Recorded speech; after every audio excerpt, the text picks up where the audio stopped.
Michoacán, tierra de volcanes dormidos y lagos cristalinos, donde el verde intenso de sus montañas se funde con el azul inmaculado del cielo. Sus pueblos, joyas coloniales, guardan la esencia de un México ancestral. Sus campos, alfombras de aguacates y granos, prometen la abundancia a quienes los cultivan con esmero. Es un paraíso terrenal, un lienzo vibrante pintado con la riqueza cultural purépecha y el aroma a tierra húmeda después de la lluvia. Pero bajo esta belleza apacible se gestaba una sombra, una amenaza silenciosa que reptaba desde las entrañas de la violencia organizada, lista para devorar la paz de sus habitantes. Es en este escenario de contrastes que la historia de los Herrera comienza a tejerse, una saga de arraigo, pérdida y una venganza que resonaría en los valles y cañadas de su amada tierra. En el corazón de la tierra caliente donde el sol golpea con fuerza y la vida se forja con el sudor de la frente, vivía la familia Herrera. No eran extraordinarios por su riqueza, sino por su conexión inquebrantable con el rancho que sus ancestros habían labrado. Generación tras generación, los Herrera habían honrado cada surco de su tierra, cada árbol frutal, cada cabeza de ganado. Su nombre era sinónimo de trabajo duro, de palabra cumplida, de una honestidad que brillaba como el oro en tiempos de sombras crecientes. Construyeron su vida sobre valores que hoy parecían reliquias.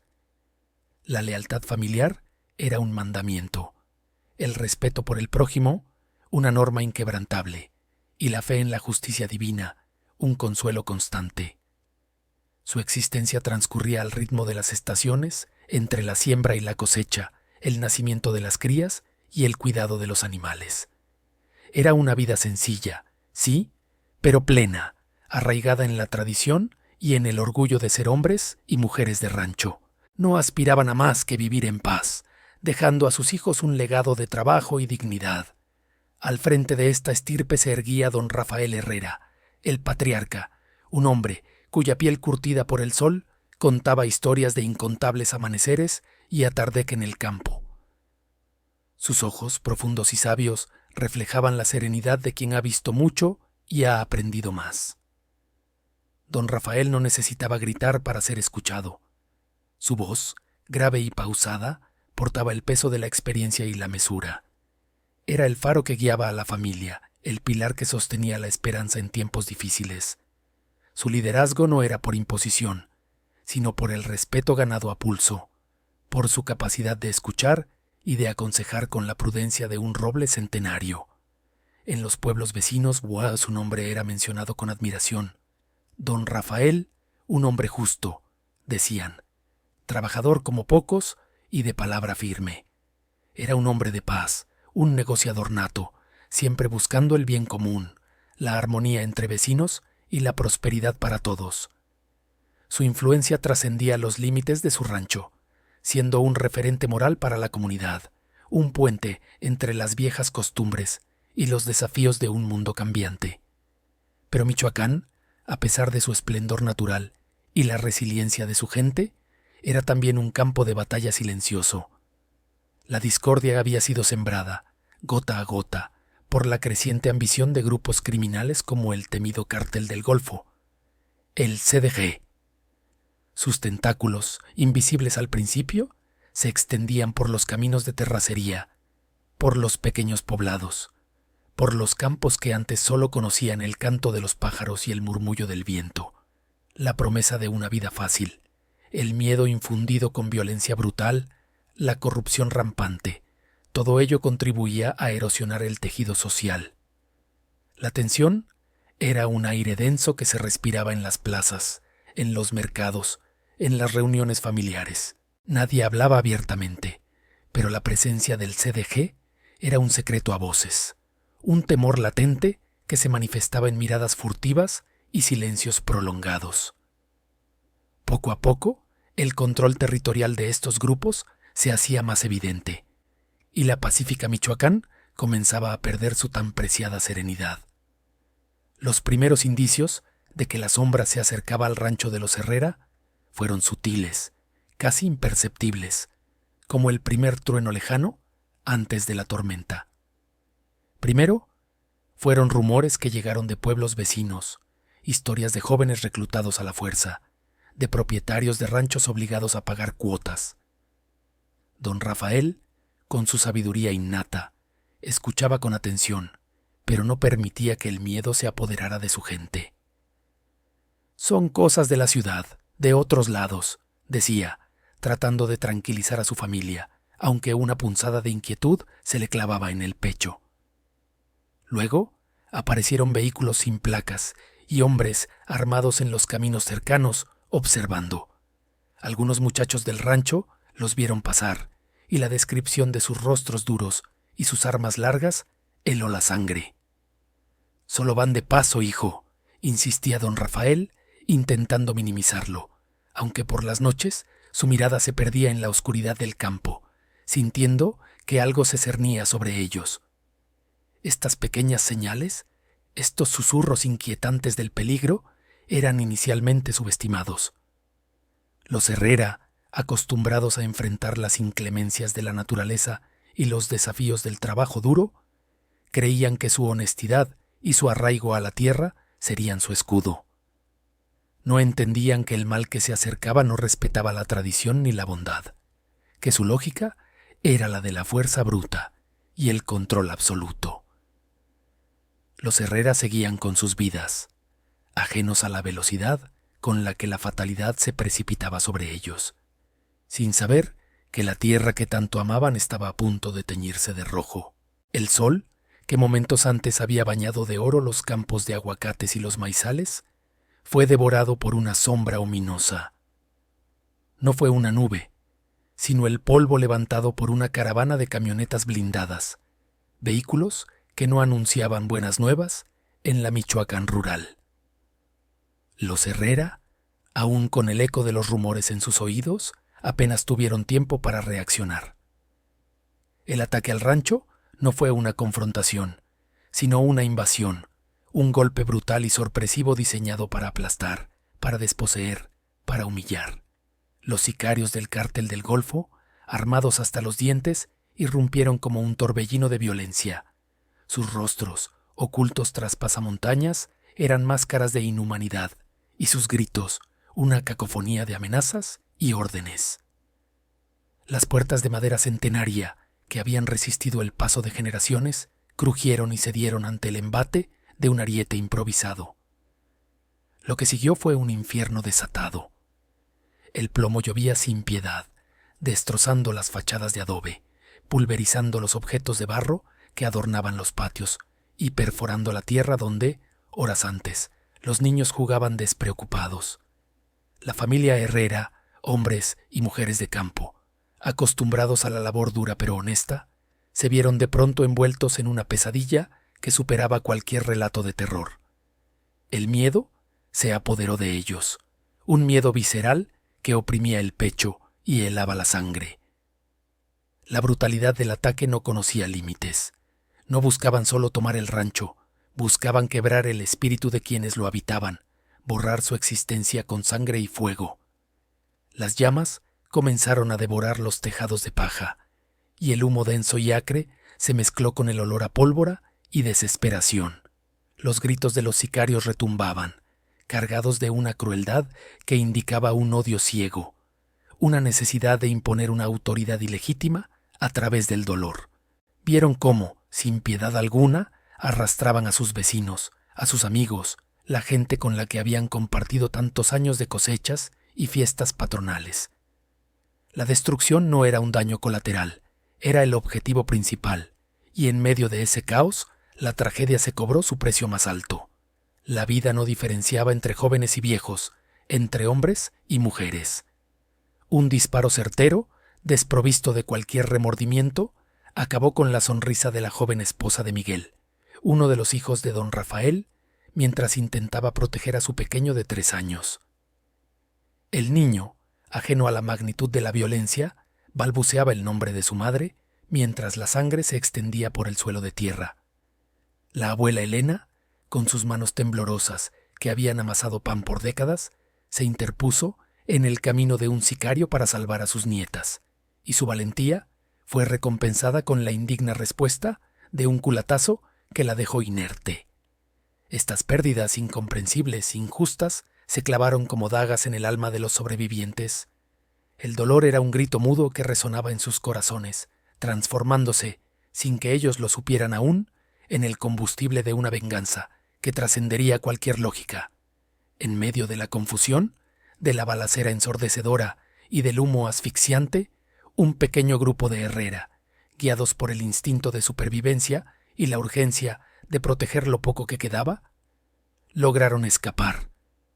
Los hijos de don Rafael, con el corazón destrozado y la rabia hirviendo en sus venas, reunieron a los pocos miembros de la familia que lograron seguirles el paso. Se arrastraron por los arbustos, se internaron en los barrancos que conocían desde niños, evadiendo las luces de los vehículos invasores y los gritos de los sicarios. Con ellos llevaban no solo las heridas físicas de esquinas y rasguños, sino una carga mucho más pesada, el recuerdo de los rostros de sus seres queridos caídos, la imagen de su hogar en llamas y la implacable promesa de que esto no quedaría impune.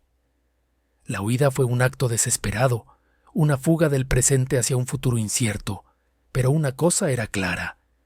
El dolor de la pérdida había encendido una llama inextinguible en sus almas. Se refugiaron en una cueva remota, un escondite conocido solo por los más ancianos de la familia, un lugar que había servido para protegerse de las lluvias torrenciales o de los animales salvajes. Allí, bajo la tenue luz de una linterna agotada, los sobrevivientes se miraron los unos a los otros. Sus ojos, rojos e hinchados, reflejaban el horror vivido y la desolación de la pérdida. Pero en la mirada de los hijos de don Rafael, en especial en la de José y Pedro, el fuego de la rabia comenzaba a arder con una intensidad sobrecogedora. Don Rafael, con la voz quebrada pero la determinación intacta, levantó la vista hacia su familia. Las palabras le costaban, cada sílaba era un esfuerzo titánico, pero lo que dijo fue un juramento que sellaría su destino y el de los suyos. Cada vida que nos han quitado, susurró, y su voz, aunque débil, resonaba con la autoridad del patriarca golpeado, será vengada. Cada lágrima derramada, cada injusticia, cada pedazo de nuestra tierra quemado. Por nuestros muertos, por nuestros hijos, por la memoria de lo que fuimos y lo que seremos. Esto no terminará así. El juramento fue una resonancia profunda en el alma de cada uno de los Herrera presentes. No fue un grito de guerra impulsivo, sino una promesa solemne forjada en el dolor más profundo. Las lágrimas se mezclaron con la tierra y el sudor en sus rostros, pero la desesperación comenzó a ceder paso a una determinación férrea. Allí, en la oscuridad, lejos del rancho en ruinas, lejos de las cenizas de sus vidas anteriores, nació una nueva faceta de la familia Herrera. Ya no eran solo rancheros pacíficos, eran sobrevivientes, y pronto serían vengadores. La promesa de don Rafael no era solo suya, era el pacto de sangre de toda la familia, un compromiso inquebrantable que resonaría en cada acción futura. El terror, la tristeza y la impotencia se transformaron lentamente en una resolución fría y calculada. Ya no había vuelta atrás, el camino de la venganza había comenzado, y la Michoacán ensangrentada sería testigo de la furia de quienes lo habían perdido todo. Sus corazones rotos no buscarían consuelo, sino justicia. El luto se extendió como una sombra inmensa sobre los campos de Michoacán, envolviendo a los Herrera en un silencio sepulcral que solo se rompía con el suspiro del viento entre los magueyes y el llanto ahogado de las mujeres de la familia. Las heridas, lejos de ser solo físicas, calaban hondo en el alma de cada sobreviviente. La pérdida de sus seres queridos, la brutalidad del ataque y la deshonra infligida por el cartel del Golfo se habían grabado a fuego en su memoria, transformando el dolor agudo en una resolución fría y calculada. Era un duelo que no solo lloraba a los caídos, sino que también enterraba la ingenuidad y la pasividad de antaño. La inocencia había muerto con el rancho, y con ella cualquier atisbo de miedo. Ahora solo quedaba un vacío inmenso que clamaba por justicia, un vacío que la venganza prometía llenar. Los hijos de don Rafael, ahora al frente de la maltrecha familia, se reunían en la clandestinidad, bajo el manto protector de las noches michoacanas.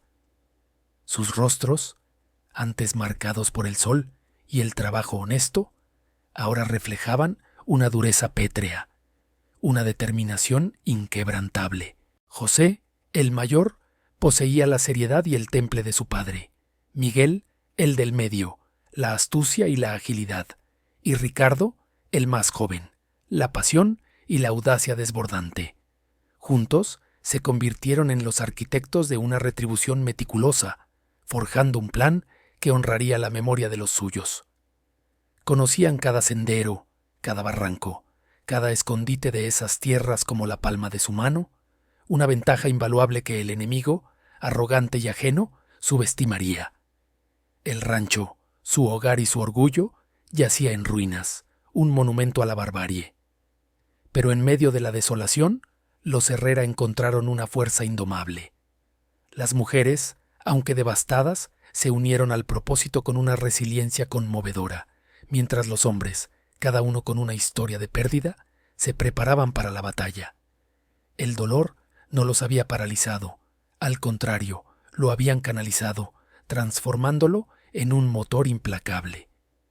Cada lágrima derramada se convertía en combustible, cada recuerdo de sus seres queridos, en una razón más para seguir adelante.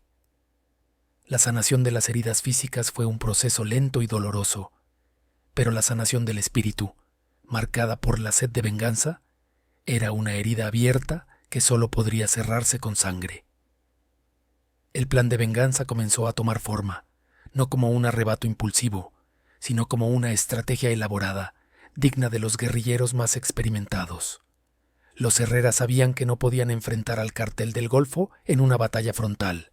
Su número y armamento eran vastly superiores. Su fuerza residía en el conocimiento del terreno, en la sorpresa y en la íntima conexión con la tierra que pisaban. Utilizarían las sierras y los cañones como sus aliados, convirtiendo cada camino en una posible emboscada, cada monte en un punto de observación. El rancho, su hogar profanado, se convertiría en un cebo, un recordatorio constante de lo que habían perdido y lo que estaban dispuestos a recuperar. La búsqueda de recursos fue el siguiente paso crucial. Los rancheros, expertos en el manejo de armas de caza y en la fabricación de herramientas agrícolas, se dedicaron a conseguir un armamento más adecuado para la guerra que se avecinaba. Se acercaron a viejos contactos, hombres curtidos por la vida en el campo, que compartían su hartazgo ante la impunidad de los carteles. Algunos, cansados de ser víctimas, ofrecieron su ayuda, ya sea con armas guardadas de antaño, conocimiento de explosivos caseros o simplemente con información valiosa. Los Herrera no se convirtieron en mercenarios de la noche a la mañana. Se entrenaron con la disciplina de quienes luchan por su vida y por la memoria de los suyos. Aprendieron a moverse en silencio en la oscuridad, a montar guardias eficientes, a comunicarse sin palabras, a curar heridas de bala y a planificar ataques con una precisión escalofriante. Ricardo, el más joven, demostró una habilidad innata para la táctica, ideando mapas mentales y planes de contingencia que sorprendían a sus hermanos mayores. La preparación no fue solo física y estratégica, también fue mental. Se forjaron en la adversidad, templando sus miedos y sus dudas. Los relatos de las atrocidades del CDG, que antes les infundían temor, ahora alimentaban su fuego interno. Cada historia de extorsión, secuestro o asesinato se sumaba a su lista de agravios, solidificando su convicción de que su causa era justa. El análisis del enemigo se convirtió en una obsesión. Los Herrera desplegaron una red de informantes discretos, hombres y mujeres del campo que, con el corazón en un puño, les proporcionaban datos vitales. Escuchaban rumores en las tiendas de abarrotes, observaban los movimientos de los vehículos sospechosos en los caminos polvorientos, anotaban las matrículas, memorizaban los rostros. Aprendieron las rutas de patrullaje del CDG, sus puntos de reunión, sus debilidades en seguridad, sus patrones de conducta e incluso sus vicios y rutinas. Descubrieron que el cartel del Golfo, a pesar de su brutalidad, operaba con una arrogancia que los hacía predecibles. Subestimaban a los rancheros, considerándolos presas fáciles, gente dócil que no ofrecería resistencia. Esa subestimación sería su perdición. Los Herrera se convirtieron en sombras, fantasmas que habitaban la noche, observando cada movimiento del enemigo desde las alturas, trazando círculos alrededor de sus potenciales víctimas. Identificaron a los principales responsables del ataque a su rancho, los rostros que se les habían grabado en la retina durante aquella noche de horror. La sed de venganza no era ciega, tenía nombres y apellidos y una dirección clara. Estaban listos para pasar de la preparación a la acción, a ejecutar la justicia que el Estado les había negado. El dolor se había transformado en un arma, afilada y lista para ser usada. Las sombras, ahora armadas con determinación y conocimiento preciso, dejaron de ser meros observadores para convertirse en depredadores silenciosos. Los Herrera, transformados por el luto y la promesa, iniciaron sus primeras acciones, pequeñas escaramuzas calculadas para sembrar la confusión y probar la efectividad de sus métodos. No buscaban un enfrentamiento directo aún. Su estrategia era similar a la de un lobo que hostiga a su presa, agotándola y desorientándola antes del golpe final. Los caminos rurales, antes transitados con impunidad por las camionetas del CDG, comenzaron a presentar sorpresas desagradables. Clavos ocultos en la tierra dañaban neumáticos, provocando paradas inconvenientes en lugares remotos. Pequeños sabotajes en las radios de comunicación generaban interferencias inexplicables, rompiendo la coordinación entre los sicarios. Era un juego de nervios, un pellizco constante que irritaba y ponía en alerta a sus enemigos. Una noche, un convoy de 3 camionetas del cartel, que se dirigía a un punto de reunión conocido, encontró el camino bloqueado por un tronco estratégicamente caído. Mientras los sicarios impacientes y confiados descendían para retirar el obstáculo, una ráfaga de disparos de advertencia, cuidadosamente dirigida para no causar bajas, pero sí para infundir pánico, los hizo dispersarse. Los Herrera, ocultos en la densidad de la maleza, observaban con binoculares cómo el miedo se apoderaba de los hombres armados que minutos antes se creían dueños de la noche. No hubo un ataque frontal, solo la insinuación de una amenaza invisible. La confusión y la frustración se apoderaron de los sicarios, quienes regresaron a su base con más preguntas que respuestas, incapaces de identificar a sus agresores.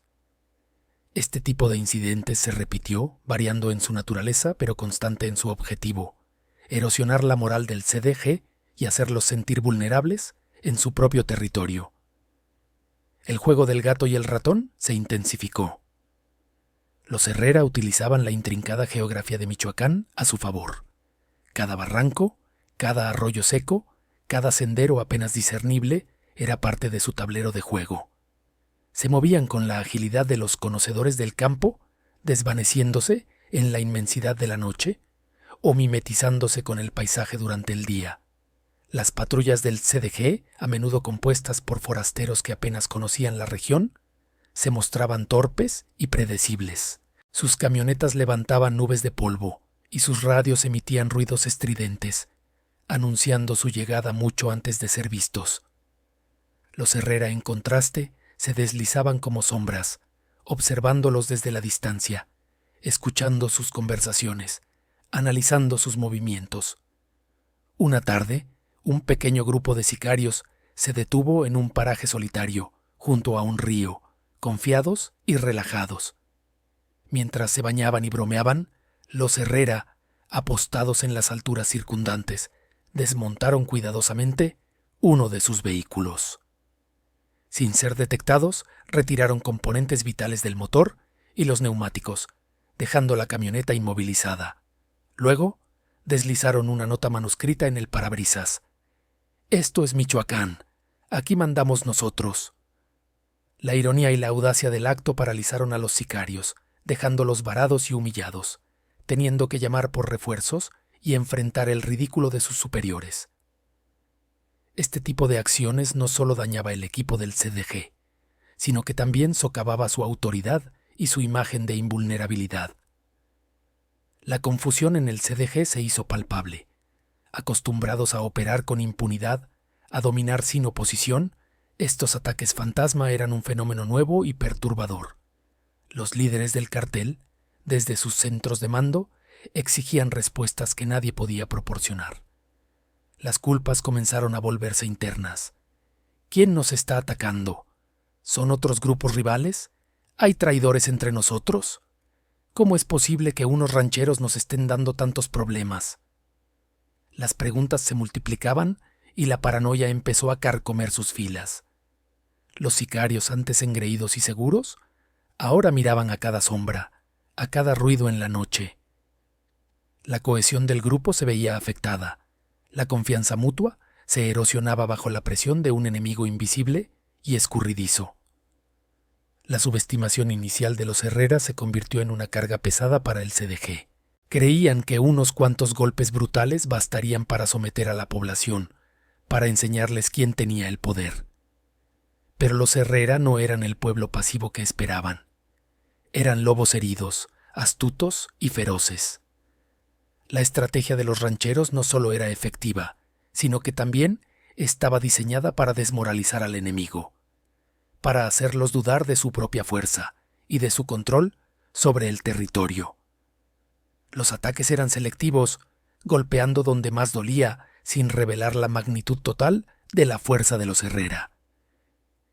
Era una guerra psicológica, tanto como una confrontación física. En medio de esta creciente tensión, el liderazgo de los hijos de don Rafael se fortaleció exponencialmente. Ricardo, con su mente aguda para la estrategia, se erigió como el cerebro táctico. Sus hermanos mayores, más experimentados en la vida del campo y en el manejo de hombres, le brindaban el respaldo necesario para ejecutar sus planes. La familia, antes fracturada por el dolor, se había fusionado en una unidad impenetrable, cada miembro con un rol definido y vital. El objetivo común de la venganza había pulido sus habilidades y sacado a relucir fortalezas insospechadas. La cohesión familiar, una de las características más fuertes de los Herrera, se convirtió en su principal arma. La lealtad entre ellos era absoluta, forjada en el fuego de la tragedia. Habían soportado juntos la pérdida, el miedo y la humillación, y ahora compartían la carga y el peligro de su misión. Cada pequeña victoria, cada acto de sabotaje exitoso, reforzaba su confianza y solidificaba su unidad. El ranchero que antes se limitaba a arar la tierra y cuidar de su ganado, ahora era un guerrero silencioso, entrenado en la sombra, listo para la batalla. La transformación era completa. El dolor se había canalizado en una fuerza imparable, una determinación férrea que no conocía el descanso. El rancho Herrera, su hogar profanado, se había convertido en el altar de una venganza que prometía ser tan implacable como la injusticia que la había engendrado. La fase de hostigamiento estaba dando resultados. El CDG estaba herido y desorientado. Los Herrera sabían que pronto sería el momento de pasar de las pequeñas escaramuzas al golpe decisivo, el que les permitiría cobrarse cada vida, cada lágrima, cada gramo de dignidad robada. Estaban listos para la trampa final. El rancho, que había sido escenario de la tragedia, ahora serviría como pieza central de su plan maestro. Después de semanas de observación minuciosa y de ejecutar pequeñas acciones de sabotaje que mantuvieron a raya al enemigo, los Herrera estaban listos para dar el golpe definitivo. Su objetivo ya no era simplemente hostigar o confundir, era aniquilar, dejar un mensaje claro para el CDG. Habían identificado a un grupo específico de 9 sicarios, los mismos que, según sus informantes y su propia memoria dolorosa, habían liderado el asalto inicial a su hogar. Esos rostros, esas voces, estaban grabados a fuego en sus mentes, y ahora los Herrera iban a atraerlos a su propia tumba.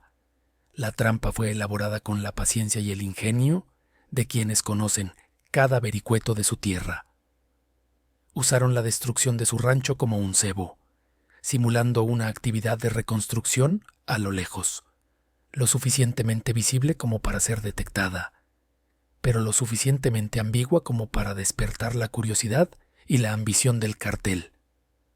Sabían que el CDG vería en ese movimiento una oportunidad para reafirmar su control, para intimidar y posiblemente para exigir un impuesto de protección por la supuesta reanudación de actividades. Dispusieron estratégicamente algunos objetos personales que los sicarios reconocerían como propios de la familia, sabiendo que la arrogancia de los delincuentes los llevaría a creer que los Herrera habían regresado y estaban desprotegidos. El plan era arriesgado, pero cada detalle había sido ensayado una y otra vez. Los hermanos Herrera, con Ricardo a la cabeza, habían estudiado los patrones de patrullaje, las horas de menor vigilancia y la topografía del terreno circundante. Eligieron una tarde calurosa de Michoacán, cuando el sol caía a plomo y el polvo se levantaba con cada brisa, disminuyendo la visibilidad y aumentando la sensación de sopor. La emboscada se montaría en un estrecho camino de tierra flanqueado por densa vegetación y pequeños barrancos, un lugar que ellos conocían como la palma de su mano, pero que para los forasteros resultaría un laberinto sofocante. Habían cavado zanjas ocultas, preparado puntos de francotirador entre los matorrales y colocado pequeñas cargas explosivas improvisadas para desorientar y dividir al grupo enemigo. Finalmente, el día llegó. Los Herrera tomaron sus posiciones horas antes del amanecer, camuflados con la tierra y el follaje, inmersos en un silencio sepulcral que solo rompía el zumbido de los insectos. La tensión era palpable, gruesa como la niebla matutina. Cada uno de ellos recordaba vívidamente la noche en que el rancho fue asaltado, el terror en los ojos de sus seres queridos, el olor a pólvora y a sangre. Ese recuerdo no era una carga, era la energía que alimentaba su inquebrantable determinación. Esperaron. Las horas se arrastraron con una lentitud tortuosa, cada minuto un siglo. El sol comenzó a escalar el cielo, implacable. Entonces, a lo lejos, el rugido de las camionetas. Se acercaban, 2 vehículos blindados robustos, con vidrios polarizados que ocultaban las miradas desafiantes de los sicarios. Los 9 hombres, vestidos con ropa táctica y portando armas de alto calibre, se detuvieron justo en la entrada del camino de tierra que los Herrera habían marcado. La arrogancia del CDG era evidente. Se sentían invencibles, dueños de esas tierras. Bajaron con chulería, riendo y conversando en voz alta, sin percibir la trampa mortal que se cerraba a su alrededor.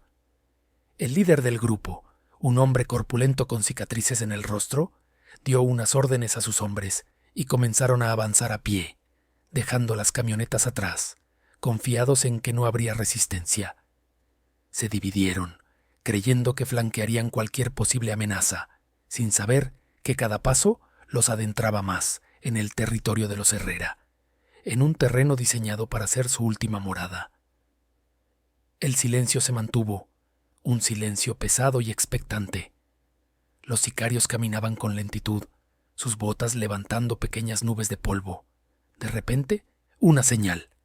Ricardo, desde su posición elevada, hizo una pequeña seña a sus hermanos. Un disparo seco rompió la quietud del aire, un disparo preciso que reventó el neumático de la primera camioneta, seguido por la explosión controlada de una pequeña carga cerca del segundo vehículo, deshabilitándolo también. La sorpresa fue total. Los sicarios, acostumbrados a ser los cazadores, se vieron de repente convertidos en la presa. El pánico inicial los hizo buscar cobertura, pero no había dónde. Los barrancos y la vegetación impenetrable actuaban como muros. Los Herrera, por otro lado, conocían cada roca, cada arbusto. Se movían como espectros, apareciendo y desapareciendo entre la maleza. La ráfaga inicial de disparos fue devastadora. Desde múltiples ángulos, los fusiles de los Herrera escupieron fuego, cada bala buscando su objetivo con una precisión mortífera. No había margen de error, ni temblor en las manos. La rabia contenida durante semanas se liberaba en cada proyectil. La superioridad táctica de los rancheros era abrumadora. Habían convertido el terreno en un arma, y la sorpresa era su compañera más leal. Los sicarios intentaron devolver el fuego, pero sus disparos eran erráticos, dirigidos a fantasmas. Uno tras otro cayeron, algunos intentando huir por los barrancos, solo para encontrarse con otro Herrera esperándolos. No hubo piedad, ni súplicas que fueran escuchadas. Los Herrera habían visto demasiado horror, habían derramado demasiadas lágrimas como para permitirse un momento de clemencia.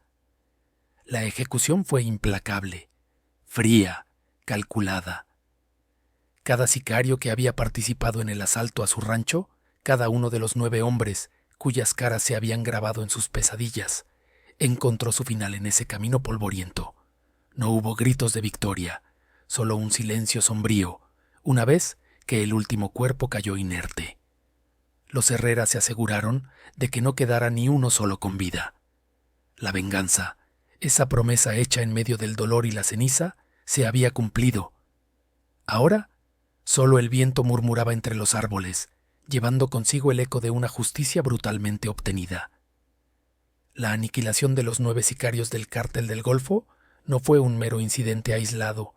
Se convirtió en una onda expansiva que reverberó por cada rincón del violento Michoacán.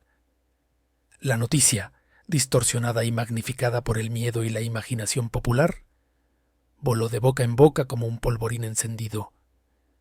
Rancheros que antes vivían encogidos en el temor, ahora alzaban la vista con una mezcla de sorpresa y un tímido atisbo de esperanza. Los que controlaban las rutas y los pueblos, los que imponían su ley con sangre y fuego, de repente parecían vulnerables. Se hablaba de fantasmas, de espíritus vengadores que emergían de la tierra para reclamar justicia, ignorando que detrás de esos espíritus había hombres de carne y hueso, forjados en el dolor y consumidos por la determinación.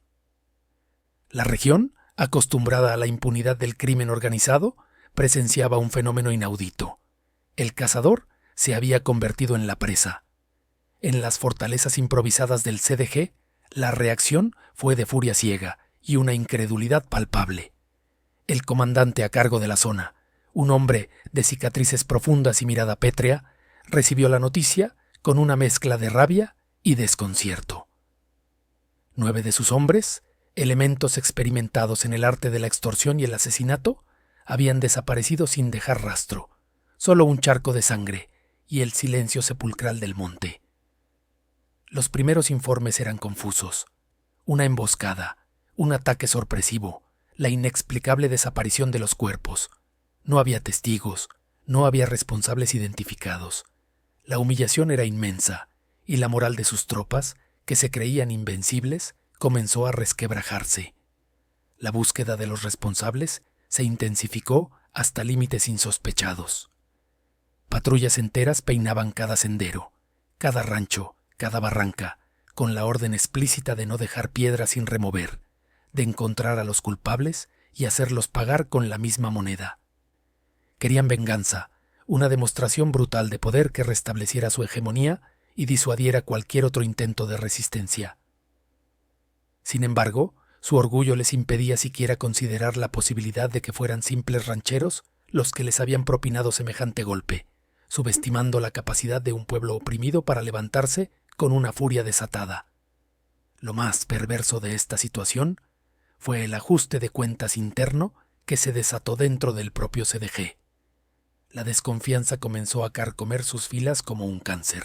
¿Cómo era posible que 9 hombres, bien armados y en su propio territorio, hubieran sido eliminados tan limpiamente? La paranoia se apoderó de los mandos. Empezaron a sospechar de traiciones internas, de soplos de inteligencia que habían permitido el ataque. Los dedos acusadores volaron de un lado a otro, creando fracturas y divisiones que antes parecían impensables. Se interrogó a subalternos, se torturó a informantes, se liquidó a algunos por simples sospechas de deslealtad o incompetencia. El cártel, que se jactaba de su unidad y su brutal eficiencia, se encontró devorándose a sí mismo. Esta desviación de su atención, Esta lucha interna era precisamente lo que los Herrera habían anticipado, lo que les daba un respiro invaluable para consolidar su posición y planear su siguiente movimiento. La astucia de los rancheros, acostumbrados a leer el terreno y las intenciones de sus adversarios, les había permitido sembrar la cizaña en el corazón del enemigo, logrando que el CDG se disparara en su propio pie. La arrogancia y la falta de empatía del cártel los hacían incapaces de comprender la magnitud de la herida que habían infligido a los Herrera y por tanto la magnitud de la respuesta que estaban recibiendo. Mientras el caos se apoderaba de las filas del CDG en el discreto refugio de los Herrera, la moral era compleja. Aunque la sensación de justicia cumplida era innegable, la victoria no venía sin su carga emocional. No hubo celebración, no hubo júbilo desbordado. La tristeza por sus pérdidas seguía siendo una sombra persistente, un recordatorio constante de los seres queridos que ya no estaban. Cada vida tomada en venganza era un eco de la vida que les habían arrebatado. Los rostros de sus mujeres, de sus hijos, de sus ancianos, se proyectaban en la penumbra de sus pensamientos, impidiendo que la euforia de la victoria manchara el sagrado recuerdo de su sacrificio. La satisfacción de haber hecho justicia a sus propios muertos, de haber respondido con la misma ferocidad que se les había impuesto, era más una paz gélida que una alegría desbordante. Para Ricardo, el más joven, y para sus hermanos, cada acción era un paso más en la dolorosa senda de la venganza. La sangre del CDG en sus manos no los había purificado del dolor, sino que había cimentado su propósito. Se sentían más unidos que nunca, una hermandad forjada en el fuego de la tragedia y la determinación. Don Rafael, el patriarcano, aunque ausente físicamente, seguía siendo su guía espiritual, su voz resonando en sus decisiones, recordándoles la importancia de la tierra y la dignidad. La victoria no era un fin en sí mismo, sino una etapa crucial en una guerra que apenas empezaba a definirse. Sabían que el CDG no perdonaría esta afrenta, que la bestia herida volvería con más furia, pero los Herrera ya no eran los mismos rancheros pacíficos de antaño. Eran lobos que habían probado la sangre, protectores implacables de su manada, y estaban listos para enfrentar lo que viniera, con la misma astucia y la misma determinación que los había llevado a exterminar a los 9 sicarios. La venganza había sido servida, pero la lucha por Michoacán, por su rancho, por su gente, apenas comenzaba. El eco de los disparos, aunque silenciado por las frondas y el viento, se había incrustado en el alma de los Herrera. No había vuelta atrás. La masacre de los 9 sicarios del CDG no fue un punto final, sino el inicio de una nueva era, un pacto de sangre con el destino que transformó a la familia de rancheros en guardianes implacables de su tierra. El legado de la venganza se forjó día a día. No solo en la perpetuación de las tácticas de guerra de guerrillas que habían perfeccionado, sino en la inquebrantable voluntad de proteger no solo su rancho, sino cada palmo de la tierra michoacana que consideraban suya por herencia y por dolor. Entendieron que su lucha trascendía el mero ajuste de cuentas. Se había convertido en una resistencia activa, un muro de contención contra la marea de violencia que amenazaba con ahogar su cultura, sus tradiciones y fundamentalmente su existencia. Los Herrera, con un temple forjado en el sacrificio, continuaron su resistencia. Ya no se escondían ni esperaban ser atacados. Se movían con la agilidad de los venados en la sierra y la astucia de los coyotes entre los barrancos, vigilando caminos, escuchando rumores, disolviendo pequeños grupos de maleantes antes de que tuvieran tiempo de consolidar su presencia. Cada árbol, cada arroyo, cada vereda era un cómplice en su estrategia. Su conocimiento del terreno, antes utilizado para la ganadería y la agricultura, se había convertido en su arma más letal, permitiéndoles anticipar movimientos, tender nuevas emboscadas o, simplemente, desaparecer sin dejar rastro. Su rancho, antes un oasis de paz, era ahora una fortaleza de memoria y resistencia. No buscaban expandir su dominio, solo querían defender lo que era justo y legítimamente suyo. Su lucha era por el derecho a existir en paz, sin la sombra constante del miedo y la extorsión. La noticia de la proeza de los Herrera, inicialmente susurrada entre el temor y la incredulidad, comenzó a expandirse como un fuego lento, pero imparable, por las comunidades aledañas. Otros rancheros, otros campesinos que habían sufrido en silencio las extorsiones, los secuestros y los asesinatos perpetrados por el crimen organizado, empezaron a ver en los Herrera no solo una historia de venganza, sino una chispa de esperanza. Las miradas esquivas se tornaron en gestos de solidaridad. Los silencios se rompieron con preguntas cautelosas. La valentía de los Herrera, su negativa a doblegarse, se convirtió en una inspiración para aquellos que habían creído que la única opción era el sometimiento o la huida. Poco a poco, con recelo al principio, pero con creciente convicción, algunos comenzaron a considerar la autodefensa, no de una manera organizada y visible, sino como una semilla que germinaba en el corazón de familias cansadas de tanta impunidad, dispuestas a defender con sus propias manos lo que el Estado no podía o no quería proteger. Sin embargo, a pesar de esta incipiente inspiración y la aparente victoria, el precio de la venganza era inmenso y se cobraba día a día en el alma de los Herrera. La justicia obtenida había traído consigo una carga ineludible.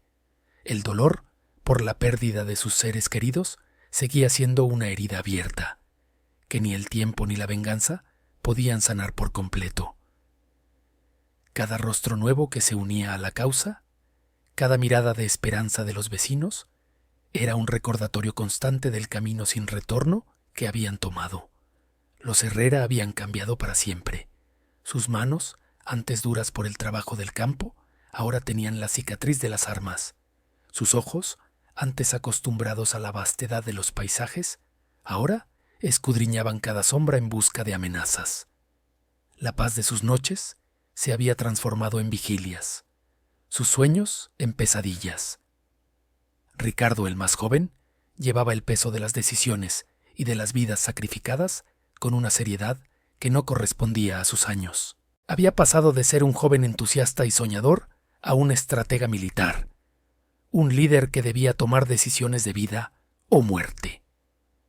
Los hermanos mayores, endurecidos por la experiencia, también sentían el agotamiento, la erosión de su espíritu pacífico.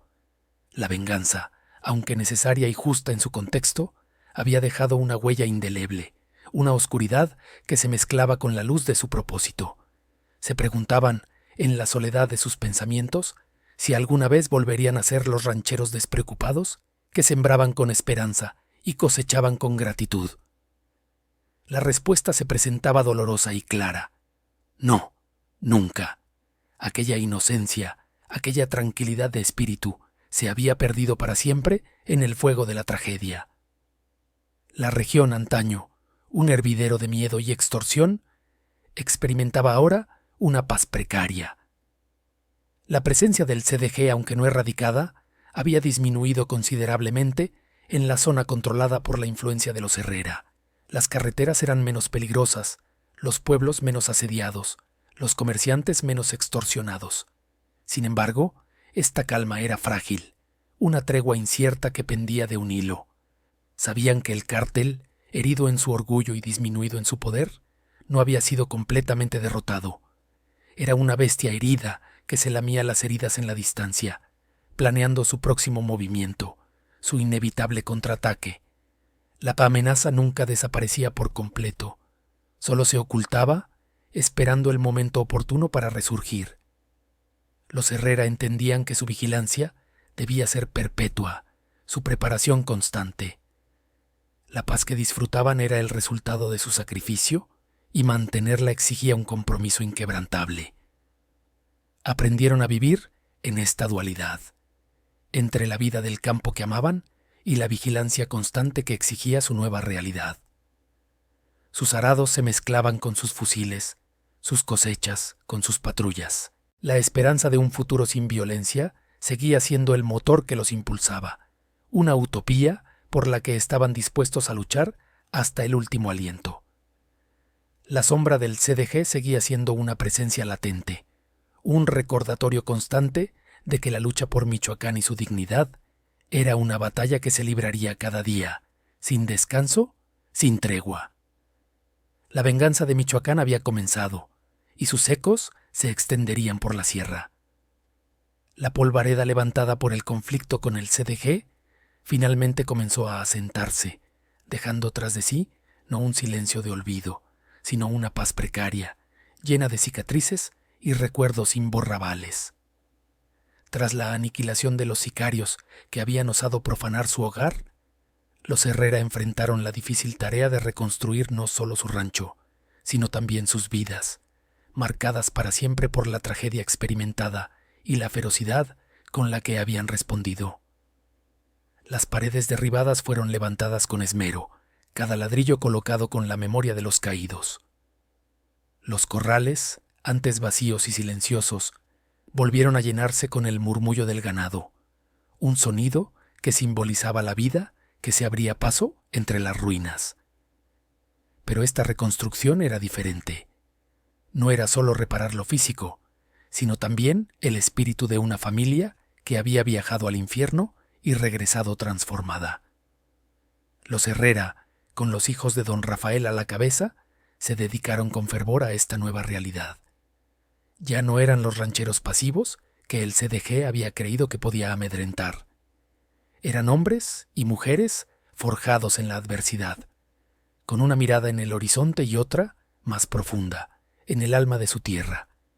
Habían aprendido que la paz no siempre se concede, a veces hay que labrarla con determinación inquebrantable. El rancho se convirtió en un baluarte de resiliencia, un testimonio vivo de que se podían levantar de las cenizas. Las viudas y huérfanos que habían sido resguardados durante la guerra regresaron, y con ellos la oportunidad de sanar heridas juntos. Se crearon pequeñas escuelas improvisadas entre las reconstruidas paredes, donde los niños aprendían no solo a leer y escribir, sino también la historia de su familia, la historia de valor, pérdida y victoria. La historia de los Herrera, contada de boca en boca, se convirtió rápidamente en algo más que una anécdota local. Se transformó en un símbolo de resistencia por toda la región de Michoacán. En los pueblos y rancherías cercanos, donde el miedo al CDG había sido una constante opresiva, el nombre de los Herrera comenzó a pronunciarse con un respeto reverencial y una esperanza renovada. Otros rancheros, que habían sufrido en silencio las extorsiones y la violencia, levantaron la vista. Si los Herrera, una familia como ellos, habían podido enfrentar a la bestia y cobrar su parte de justicia, ¿por qué no ellos? La semilla de la autodefensa, de la organización civil contra la tiranía, empezó a germinar en los corazones de muchos. Las asambleas clandestinas se hicieron más frecuentes. Los hombres y mujeres del campo comenzaron a entrenar, a montar guardias, a defender lo suyo. Los Herrera, sin buscarlo, se habían convertido en los faros de una revuelta silenciosa, pero poderosa. Su mensaje era claro. La dignidad no se negocia, se defiende. Sin embargo, en medio de esta resurgida esperanza, persistía la profunda reflexión sobre la justicia, la pérdida y la lucha por la dignidad. La venganza había sido un camino necesario, un imperativo moral ante la brutalidad desmedida, pero no había traído la paz del olvido.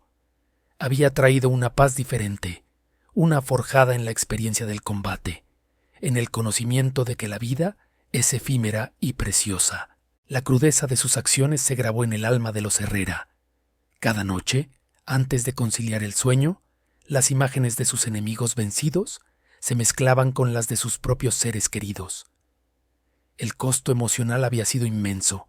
El precio de la venganza era el alma propia, que quedaba marcada, pero fortificada.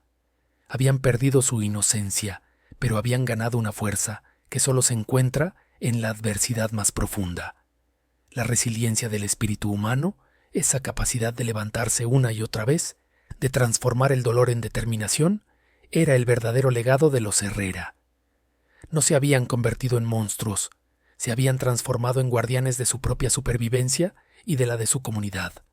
Michoacán, una tierra de belleza imponente y valles fértiles, continuaba siendo un escenario de contrastes violentos y esperanzas renovadas.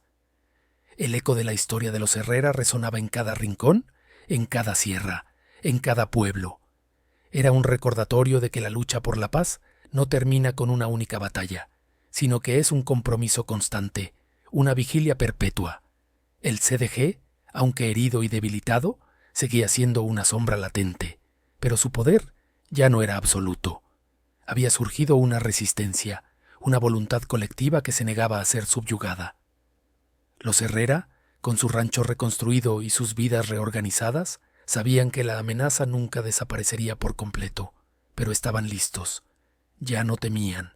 Se habían convertido en el baluarte de la dignidad, en la voz de aquellos que se negaron a ser silenciados. Su historia hablaba de un Michoacán que se negaba a doblegarse, de un pueblo que, a pesar del dolor y la adversidad, encontraba la fuerza para levantarse. Se había demostrado que la unión y la determinación, incluso de los más pacíficos, podían hacer frente a la más oscura de las tiranías. Y así, en medio de los campos y las montañas, bajo un cielo azul inmenso, la historia de los Herrera se entrelazó con el alma de su tierra, un canto a la resistencia, a la supervivencia y, sobre todo, a la inquebrantable fe en la capacidad del ser humano para defender lo que ama. La venganza había sido el catalizador, pero el resultado final fue una afirmación rotunda de la vida y la dignidad. Si esta historia te ha conmovido y te ha hecho reflexionar sobre la fuerza del espíritu humano frente a la adversidad, te invitamos a suscribirte a nuestro canal. Dale me gusta a este video y activa la campanita para no perderte nuestras próximas narraciones. ¿Qué piensas de la justicia por mano propia cuando la ley falla? Déjanos tus comentarios abajo. Tu opinión es muy valiosa para nosotros. Nos vemos en el próximo video.